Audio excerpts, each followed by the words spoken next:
यह कॉकरोच मानव जैसे ही अंतरिक्ष यान के ऊपर चढ़ा, वह अपने सिर से लगातार कांच पर टक्कर मारने लगा, मानो अंदर घुसने की कोशिश कर रहा हो। उपकप्तान ने सभी को शांत रहने को कहा, क्योंकि मार्स 2 के मजबूत टेम्पर्ड ग्लास को तोड़ पाना नामुमकिन था। लेकिन उसकी बात पूरी भी नहीं हुई थी कि कॉकरोच मानव खिड़की तोड़कर अंदर घुस आया और आते ही 2 बदकिस्मत लोगों को मार गिराया। यह देखकर कप्तान ने तुरंत अपने शरीर में सेल एक्टिवेटर इंजेक्ट किया और वह एक बुलेट चींटी में बदल गया। यह बुलेट चींटी सच में बेहद शक्तिशाली थी। उसके मुक्के गोलियों की तरह तेज थे और उसने एक ही झटके में एक कॉकरोच मानव को खत्म कर दिया। लेकिन उनकी खुशी कुछ सेकंड भी नहीं टिक पाई। अंतरिक्ष यान के रडार ने दिखाया कि बहुत सारे कॉकरोच मानव तेजी से उनकी ओर बढ़ रहे हैं। इतनी बड़ी संख्या का सामना करना उनके लिए नामुमकिन था। इसलिए कप्तान ने तुरंत मिशन खत्म करने और पृथ्वी पर लौटने का आदेश दे दिया। लेकिन तभी एक और मुसीबत आ गई। अंतरिक्ष यान का टेक ऑफ सिस्टम अचानक खराब हो गया। अब उनके पास सिर्फ एक ही रास्ता बचा था, पास में मौजूद मार्स 1 अंतरिक्ष यान तक जाना और उसके सिस्टम को मार्स 2 में ट्रांसफर करना। दोनों अंतरिक्ष यानों के सिस्टम एक जैसे थे, इसलिए अगर ट्रांसफर सफल हो जाता तो वे दोबारा उड़ान भर सकते थे। कप्तान ने फैसला किया कि वह यहीं रुककर कॉकरोचों की सेना को रोकेगा, जबकि उपकप्तान बाकी लोगों को लेकर मार्स 1 की ओर जाएगा। इचिरो ने भी यहीं रुककर कप्तान के साथ लड़ने का फैसला किया।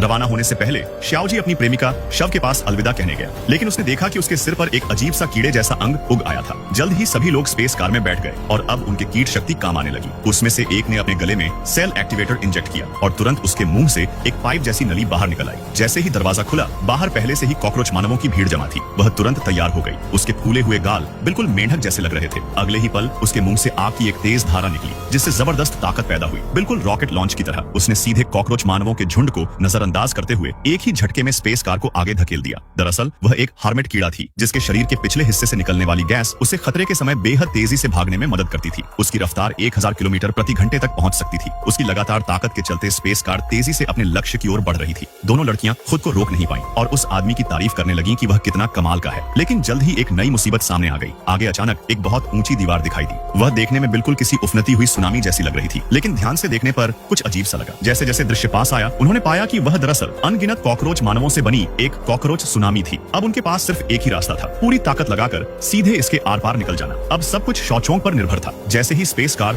उस कॉकरोच सुनामी में घुसी, अनगिनत टूटे हुए अंग और शरीर के टुकड़े विंडशील्ड से टकराने लगे। हालांकि ऊपर बैठी शौचोंग को काफी चोटें आई, लेकिन उसके लगातार प्रयास की वजह से स्पेस कार आखिरकार उस भयानक भीड़ से बाहर निकल आई। सबने राहत की सांस ली। थोड़ी देर संभलने के बाद शौचोंग ने फिर से अपनी ताकत लगानी शुरू की, लेकिन जैसे ही उपकप्तान की नजर सामने पड़ी, उसके चेहरे की मुस्कान तुरंत गायब हो गई, क्योंकि सामने एक और विशाल कॉकरोच सुनामी तेजी से उनकी ओर बढ़ रही थी। इस बार साफ था कि शौचोंग इसे अकेले नहीं संभाल पाएगी। उसे बचाने के लिए दोनों लड़कियों को मजबूर होकर अपना रूप बदलना पड़ा। वे दोनों सख्त बाहरी खोल वाले बीटल थी, जिनका मजबूत कवच रक्षा के लिए बहुत उपयोगी था। जैसे जैसे कॉकरोच सुनामी पास आ रही थी, शौचोंग ने पूरी ताकत झोंक दी और दोनों लड़कियों ने भी अपनी रक्षा की मुद्रा बना ली। अगले ही पल कॉकरोच सुनामी ने स्पेस कार को निगल लिया और उसके साथ ही जबरदस्त टक्कर भी लगी। हालांकि दोनों लड़कियां बचाव कर रही थीं, लेकिन इस बार हमला बहुत बड़ा था। जैसे ही स्पेस कार उस भीड़ से बाहर निकली, ताकत कम होने के कारण वह पलट गई और तीनों लोग नीचे गिर पड़े। अंदर बैठे लोग भी इस जोरदार झटके की वजह से बेहोश हो गए। खुशकिस्मती से कॉकरोच मानवों के पहुंचने से पहले ही space car autopilot mode में चली गई और उन्हें लेकर वहां से दूर निकल गई। लेकिन पीछे छूटे 3 लोगों की हालत बेहद खराब थी। चारों तरफ से घिरे हुए अनगिनत कॉकरोच मानव उनके बिल्कुल पास आ चुके थे। अभी अभी उन्होंने अपनी सारी ताकत खर्च कर दी थी, इसलिए अब वे तीनों बस कटने के लिए तैयार शिकार की तरह बेबस खड़े थे। स्टोरी अभी खत्म नहीं हुई है, असली मजा तो अगले पार्ट में है। अगर आप चाहते हो कि मैं जल्दी नेक्स्ट पार्ट लाऊं तो अभी कमेंट करो। जैसे ही 100 कमेंट पूरे होंगे, 24 से 48 घंटे के अंदर अगला धमाकेदार पार्ट अपलोड कर दिया जाएगा। और हाँ, 24 से 48 घंटे के अंदर वापस आकर जरूर चेक करना। अगर आपने फर्स्ट पार्ट नहीं देखे हैं तो पेज में जाकर जरूर देखें। वीडियो अच्छा लगा हो तो वीडियो को लाइक और पेज को फॉलो जरूर करें।